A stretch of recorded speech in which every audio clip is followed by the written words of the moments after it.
اللهم صل على سيدنا محمد.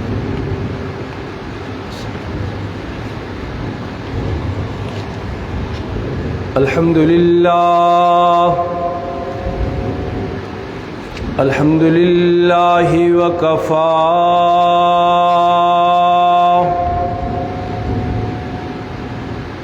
الذي خلق الأرض والسماوات العلى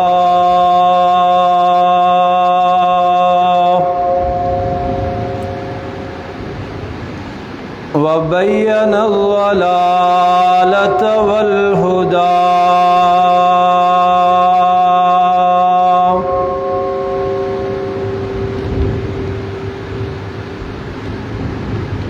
لا شريك له في الأرض ولا في السماء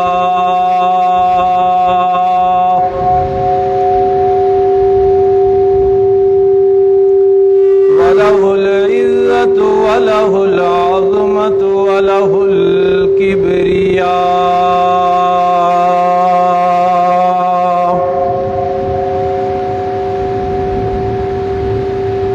وعليه التوكل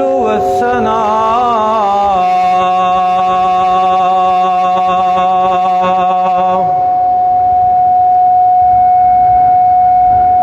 والصلاة والسلام على سيد الرسل وخاتم الأنبياء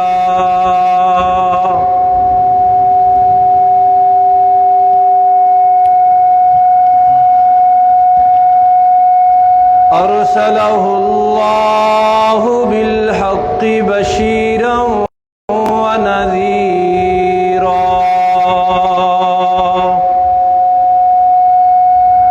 وداعيا إلى الله بإذنه وسراجا منيرا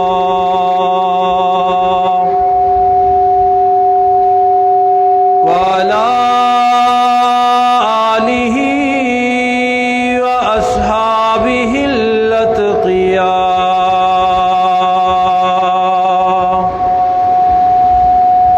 الذين هم خلاصة العرب الأربعة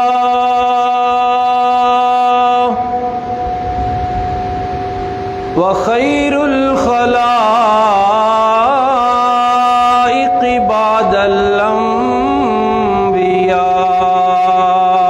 الأنبياء أما بعد فأعوذ بالله من الشيطان الرجيم بسم الله الرحمن الرحيم إن الله يأمركم أن تؤدوا الأمانات إلى أهلها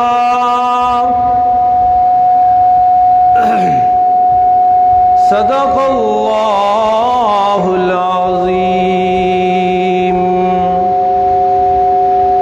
وبلغنا رسوله النبي الأمي الأمين العظيم الكريم ونحن على ذلك لمن الشاهدين والشاكرين والحمد لله رب العالمين.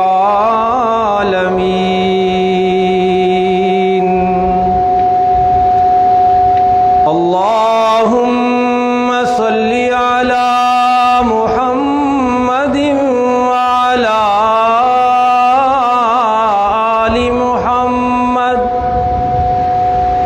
كما صليت على إبراهيم وعلى آل إبراهيم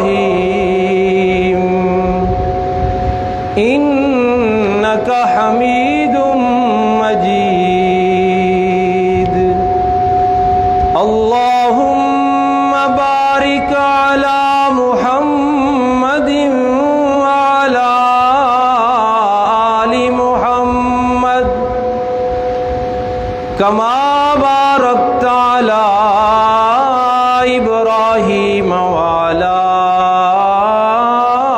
آل إبراهيم إنك حميد مجيد.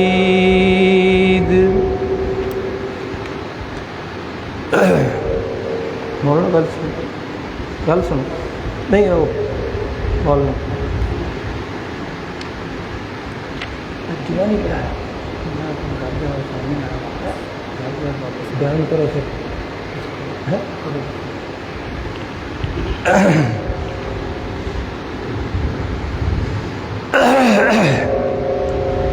واجب الاحترام حاضرین و ناظرین کرام، تھوڑی آواز مٹھی کرے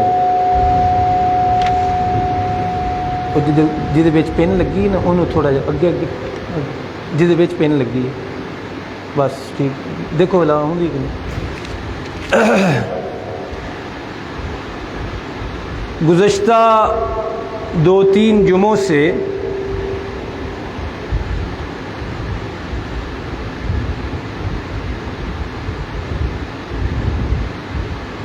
قرآن و سنت کی روشنی میں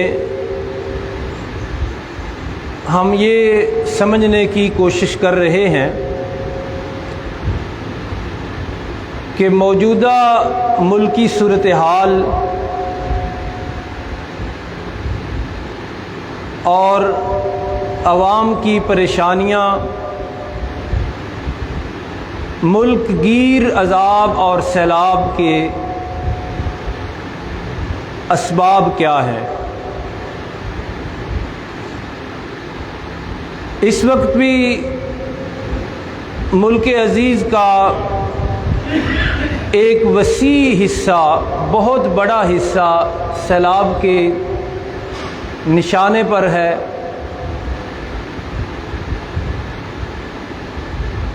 اور اس علاقے سے جو رپورٹیں آ رہی ہیں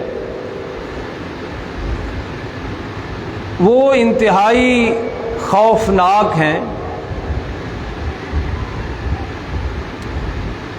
آپ میں سے جن لوگوں نے اپنی زندگی میں اپنا مکان بنایا ہے ان کو اندازہ ہوگا کہ ایک مکان، ایک گھر کیسے بنایا جاتا ہے، کتنی محنت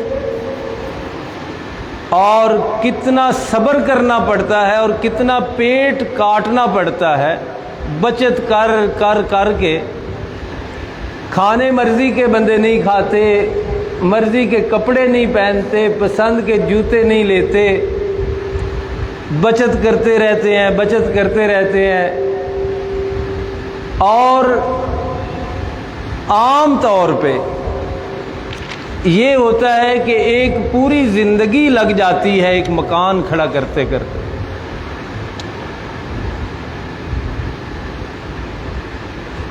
تو ایسے مکانات والے 400 دیہات صفحہ ہستی سے مٹ گئے. 400 گاؤں ملیا میٹ ہو گئے ہیں. لوگوں کے جانور، جائیدادیں اور بیٹیوں کے جہیز کچھ بھی نہیں بچا.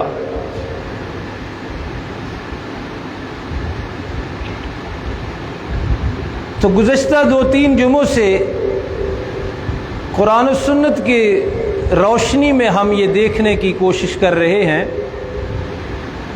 کہ اس سیلاب اور عذاب کے اسباب کیا ہیں.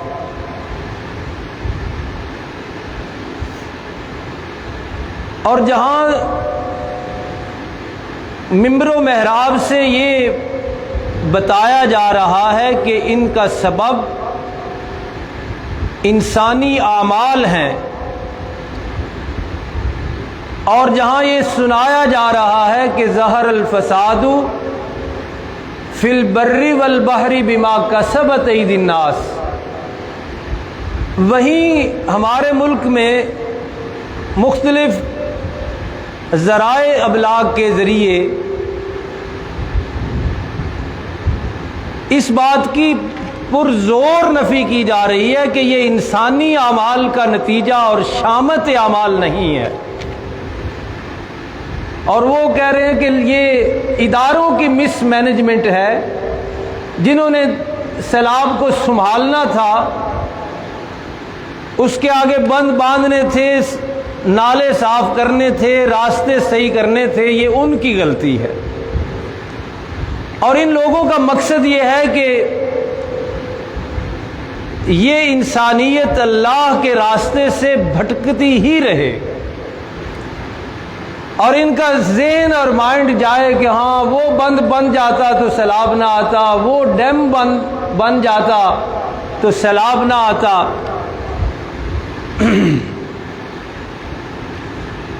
تو حضرت نوح علیہ الصلوۃ والتسلیم کی زندگی کا وہ اہم ترین واقعہ ہم نے پڑھا کہ جب وہ کشتی بنا رہے تھے تو کوئی امکان طوفان کا نہیں تھا، اور یہی تو وہ لوگ آ کے مذاق کیا کرتے تھے اسی نقطے پر کہ کہاں یہاں بارش آنی ہے، کہاں پانی آنا ہے، یہ تو علاقہ ہی نہیں پانی والا۔ عجیب ہے، آپ کشتی بنانی شروع کی ہوئی ہے، لیکن قرآن حکیم کہتا ہے کہ آسمان کی تنابیں کھول دی گئیں، وفارت النور، جہاں سے آگ نکلتی ہے وہاں سے بھی اللہ نے پانی جاری کر دیا۔ تو یہ بودے اور کمزور دلائل کے جی ڈیم بن جاتے اور بند بنائے جاتے اور مینجمنٹ ٹھیک ہوتی تو یہ نہ ہوتا، یہ اللہ سے مخلوق کو دور کرنے کے دلائل ہیں اور بڑے کمزور دلائل۔ اور گزشتہ جمعہ ہم نے حضرت شعیب علیہ الصلوۃ والتسلیم کی قوم کا واقعہ پڑھا کہ شدید گرمی پڑی، گرمی سے بلبلا اٹھے وہ لوگ، اور پھر بادل آیا تو سمجھے کہ بادل تو گرمی کا توڑ ہے اور اس سے ہمارا موسم بدل جائے گا، گرمی سردی میں بدل کر موسم خوشگوار ہو جائے گا۔ اور جب بادل بستی کے اوپر آیا تو سارے بادل کے نیچے آ گئے، اور جس بادل کا کام واقعی پانی برسانا ہے اور جس بادل سے واقعتاً موسم خوشگوار ہو جاتے ہیں، علماء نے لکھا ہے کہ اسی بادل سے آگ کے گولے برسے۔ تو کہاں گئی مینجمنٹ؟ اس لیے ممبر و محراب سے یہ پرزور بتائی جا رہی ہے بات کہ یہ سیلاب اور یہ عذاب شامت اعمال ہے، یہ انسانی اعمال کا نتیجہ ہے۔ تو ان اعمال میں سے بھی گزشتہ 2-3 جمعوں میں ایک عمل جسے بد عملی ہی کہنا چاہیے، جو ہے ہی بد عملی، جو سبب بنتی ہے ان عذابوں اور ان سیلابوں کا، اس کا ذکر ہم نے تفصیل سے پڑھا۔ تو آج مختصر وقت کے لیے ایسی ہی ایک بد عملی کا ذکر کرنا ہے قرآن و سنت کی روشنی میں، جو پورے معاشرے پر چھائی ہوئی بھی ہے اور اس کے نتیجے میں پورا معاشرہ گرفت میں آتا ہے، اور وہ بد عملی ہے خیانت، امانت میں خیانت کرنا۔ اور یہ جتنے اعمال ہم نے ذکر کیے گزشتہ 2-3 جمعوں میں، یہ وہ اعمال ہیں جو پورے معاشرے کو متاثر کرتے ہیں، یعنی انفرادی گناہ نہیں ہے، یہ اجتماعی گناہ ہے، اور اجتماعی گناہ پورے معاشرے کو ہی پھر متاثر کرتا ہے، اور اس کا نتیجہ جو نکلتا ہے وہ پورے معاشرے کو اپنی لپیٹ میں لیتا ہے۔ انہی میں سے گزشتہ جمعہ ہم نے ناپ تول میں کمی کا ذکر کیا، اس کی تفصیلات پڑھی۔ تو آج اس حوالے سے قرآن و سنت کی روشنی میں یہ دیکھنا ہے کہ یہ بد عملی کس طرح پورے معاشرے کو متاثر کرتی ہے اور اس کے نتائج کیا نکلتے ہیں۔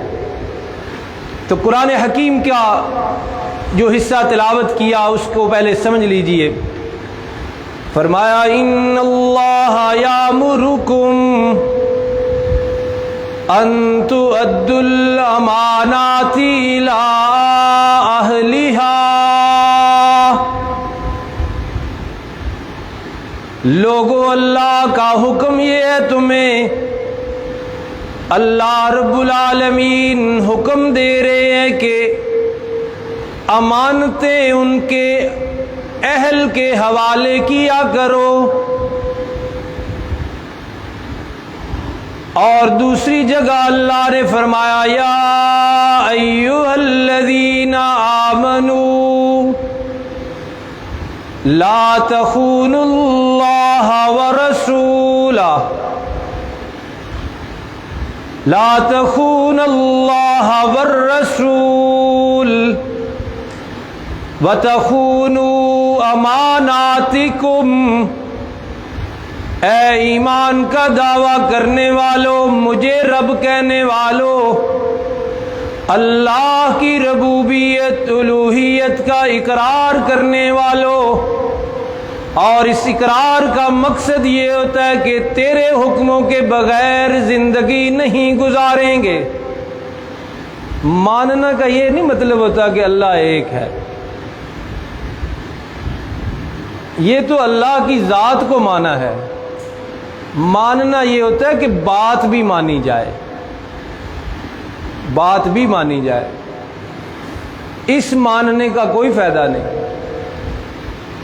اور قرآن حکیم نے یہی ہے یہ بات فرمایا کہ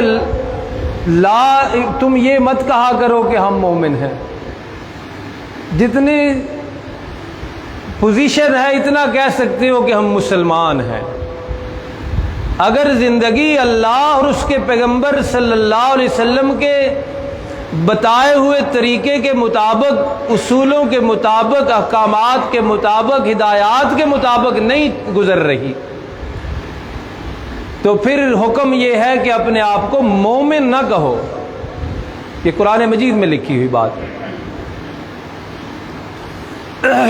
پھر زیادہ سے زیادہ یہ ہے کہ آپ اور میں اگر خدا نخواستہ ایسے ہے تو کاغذی اور تعداد اور اعداد و شمار کے مطابق تو مسلمان ہیں، لیکن جسے مومن کہا جا سکتا ہے وہ نہیں۔ یہ ہوتا ہے ماننے کا مطلب کہ اللہ کی بات بھی مانی جائے۔ اسی لیے فرمایا یا ایھا الذین آمنوا لا تخونوا اللہ والرسول، اے ایمان والو اللہ کے ساتھ بددیانتی اور خیانت نہ کیا کرو۔ اللہ کی کوئی امانت ہے ہمارے پاس؟ ہمارے پاس تو اللہ کی کوئی امانت نہیں۔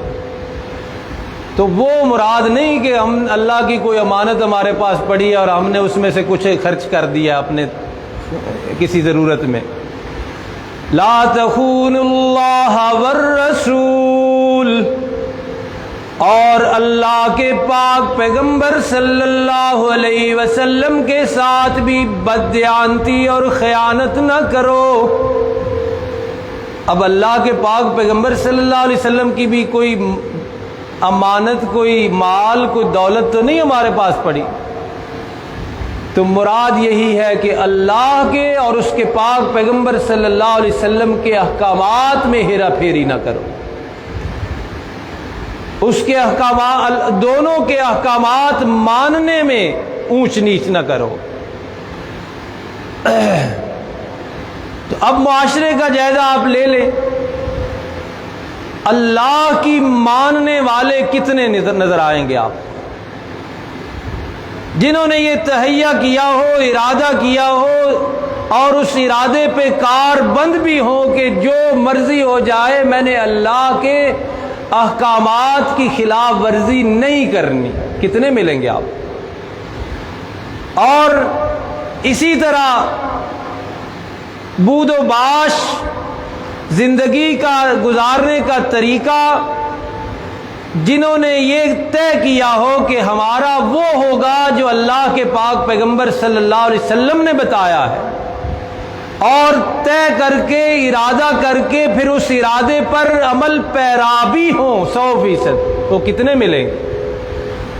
تو جب تعداد آٹے میں نمک کے برابر بھی نہیں ان لوگوں کی جو اللہ کے احکامات کی خلاف ورزی نہیں کرتے، جو رسول اللہ صلی اللہ علیہ وسلم کے احکامات سے ادھر ادھر نہیں ہوتے، 22 کروڑ عوام میں ان کی تعداد آٹے میں نمک کے برابر بھی نہ ہو، تو اس کا یہی مطلب ہے کہ باقی ساری انسانیت اور عوام، اور میں گزشتہ جمعوں سے یہ کہہ رہا ہوں کہ یہ الفاظ سخت ہوتے ہیں لیکن یہ نشتر چلانے پڑتے ہیں زخم کو ٹھیک کرنے کے لیے، کہ باقی ساری عوام اللہ کی خائن ہے، باقی ساری عوام اللہ کے پیغمبر صلی اللہ علیہ وسلم کی خائن اور بددیانتی کر رہی ہے اور خیانت کر رہی ہے اللہ کے احکامات میں، تو عذاب کیوں نہ آئے، سیلاب کیوں نہ آئے اور گرفت کیوں نہ ہو؟ اور یہ بڑے ہی جمال کے ساتھ میں نے بڑی موٹی سی باتیں کی ہیں۔ فرمایا وَتَخُونُوا أَمَانَاتِكُمْ، اللہ کے احکامات میں بھی خیانت عروج پر ہے، اللہ کے پاک پیغمبر صلی اللہ علیہ وسلم کے احکامات، ہدایات اور روشن اصولوں پہ بہت لوگ، کم لوگ عمل پیرا ہیں، لیکن فرمایا وَتَخُونُوا أَمَانَاتِكُمْ، آپس میں جو ایک دوسرے کے پاس امانت رکھتے ہو ان میں بھی خیانت نہ کیا کرو۔ اور یہ جتنے آپ حضرات تشریف فرما ہے نا، معاشرے کو چیک کرنے کے لیے میں آپ سے بات کرنے لگا ہوں۔ آپ سے کہا جائے نا کہ 5 لاکھ روپیہ آپ نے کسی کے پاس امانت رکھنی ہے، تو آپ کو بھی بندہ ڈھونڈنے سے مشکل سے ملے گا، آپ کا اعتماد نہیں ٹھہرے گا کسی پر، یہ حالت ہو چکی ہے۔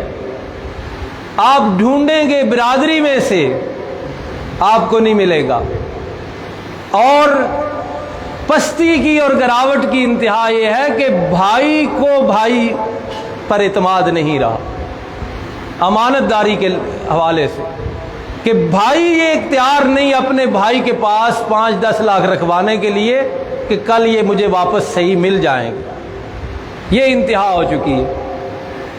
کیوں جی؟ مل جائے گا بندہ آسانی سے، جلدی جلدی بندہ مل جائے گا آپ کو، انصاف سے بات کرنی ہے۔ یہ نشتر ہے، یہ آپریشن ہے، یہ اس معاشرے میں یہ بیماریاں ہیں۔ اور میں نے شروع میں عرض کر دیا کہ اگر ممبر و محراب بھی خاموش ہو جائے تو باقی سارے لوگ تو پہلے ہی اس سیلاب میں جا رہے ہیں، بد عملی کے اس طوفان میں گرے ہوئے۔ کیوں جی؟ اس طرف والے بھی صحیح سے انصاف سے بتائیں، جلدی جلدی بندہ مل جائے گا جس کے پاس آپ خوشی سے تسلی سے 10 لاکھ رکھوا دیں کہ کل مجھے صحیح مل جائیں گے، نہیں ملتا بندہ۔ کسی پر اعتبار اور اعتماد نہیں رہا۔ اور رسول اللہ صلی اللہ علیہ وسلم نے فرمایا تھا، جب آپ نے قیامت کے قریب کی نشانیاں بتائی ہیں نا، تو اس میں ایک نشانی یہ ہے کہ امانت دار آدمی اتنے کم ہو جائیں گے کہ بندے بطور مثال بیان کیا کریں گے، ہاں فلاں گاؤں میں ایک بندہ ہے ایماندار۔